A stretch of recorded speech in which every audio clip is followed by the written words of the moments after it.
اگر چاند نہ ہوتا تو کیا زمین پر زندگی ہوتی؟ قریباً 4.5 ارب برس پہلے ایک ایسا واقعہ رونما ہوا جس نے ہمارے سیارے کو ہمیشہ کے لیے بدل کر رکھ دیا۔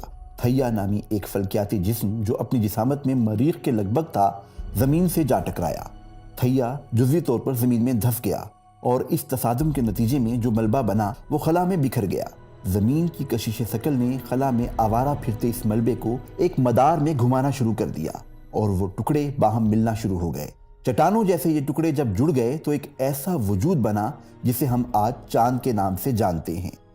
جو بھی بیان کیا گیا یہ بنیاد ہے ایک معروف نظریے کی، جس کی بنیاد پہ ہم چاند کی تخلیق کے بارے میں اندازہ لگاتے ہیں۔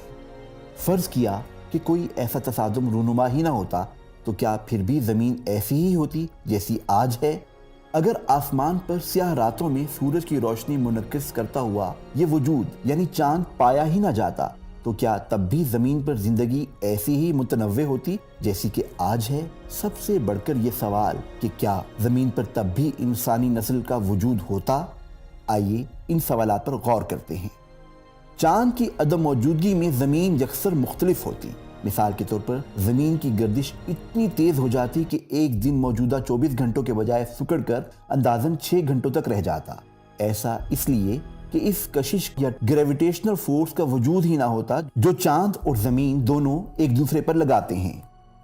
اس تیز گردش کی وجہ سے زمین کی سطح پر 200 میل فی گھنٹے تک کی رفتار سے آندھیاں چلتی اور آسمان سے بڑے بڑے طوفان نازل ہونے لگتے۔ چاند کے بغیر زمین کا جھکاؤ یا ٹلٹ بھی ڈگمگایا ہوا محسوس ہوتا اور اس کے نتیجے میں وہ مستحکم ماحول اور موسم جو ہم آج دیکھتے ہیں باقی نہ رہتا۔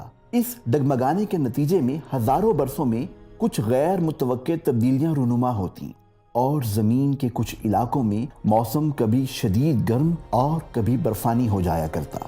اسی طرح سمندروں کے مد و جزر بھی حیران کن حد تک کم ہو جاتے کیونکہ اب وہ چاند کے بجائے صرف سورج کی کشش سے بن رہے ہوتے۔ اس طرح کی صورتحال میں کہ جب دن کا دورانیہ چھوٹا ہوتا، شدید آندھی طوفان رہتے، مد و جزر کم ہوتے اور انتہائی درجہ حرارت کا سامنا ہوتا تو بھی اس امکان کو مسترد نہیں کیا جا سکتا کہ زندگی کسی نہ کسی شکل میں موجود اور ان حالات کا مقابلہ کرتی رہتی۔ تاہم یہ زندگی لامحالہ اس سے کہیں مختلف ہوتی جو ہم آج دیکھتے ہیں۔ ارتقاء ایک طویل اور صبر آزما عمل ہے اور ماحول میں بظاہر معمولی سی تبدیلی بھی طویل مدت میں غیر معمولی اثرات مرتب کر سکتی ہے، یہاں تک کہ عجیب الخلقت یا ایلینز نما مخلوق بھی جنم لے سکتی ہے۔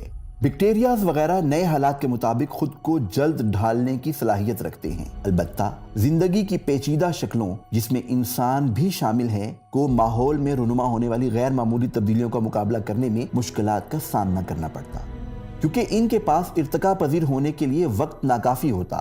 تاہم اگر جانداروں کی پیچیدہ اقسام زمین کے ماحول میں اس نوعیت کی شدید حالات کا مقابلہ کرنے کے قابل ہو سکتی تو ارتقاء میں انہیں بالخصوص پست قامت جانوروں کو تقویت ملنے کا امکان ہوتا کیونکہ طویل القامت جاندار تیز رفتار آندھیوں کے مقابلے میں جلد ہمت ہار دیتے۔ مسلسل چلنے والی تیز آندھیوں کی بنا پر اس قدر شور ہوتا کہ گفتگو کرنا آسان نہ ہوتا اور ابلاغ کے لیے دوسرے طریقے استعمال میں لانے پڑتے، مثال کے طور پر اشاروں کی زبان یا جلد کا رنگ بدل کر۔ عین ممکن ہے کہ قدرت تیز آندھیوں کو نقل و حمل کے غرض سے کام میں لاتی اور کچھ چھوٹے جانداروں کی جسمانی ساخت ایسی ہوتی جو انہیں ہوا میں پرواز کرنے پر مدد دے سکتی۔ اسی طرح آندھی اور طوفانوں میں پودوں کو بھی اپنی بقا کی جنگ لڑنی پڑتی اور ضروری ہوتا کہ وہ پست قامت اور لمبی جڑوں والے ہوں تاکہ تیز ہوا انہیں اکھاڑ نہ سکے۔ تیز ہوا کی وجہ سے جانوروں سے بھرے ہوئے جنگل بھی دکھائی نہ دیتے اور یوں درختوں پر بسیرا کرنے والے جاندار بھی ناپید ہو جاتے۔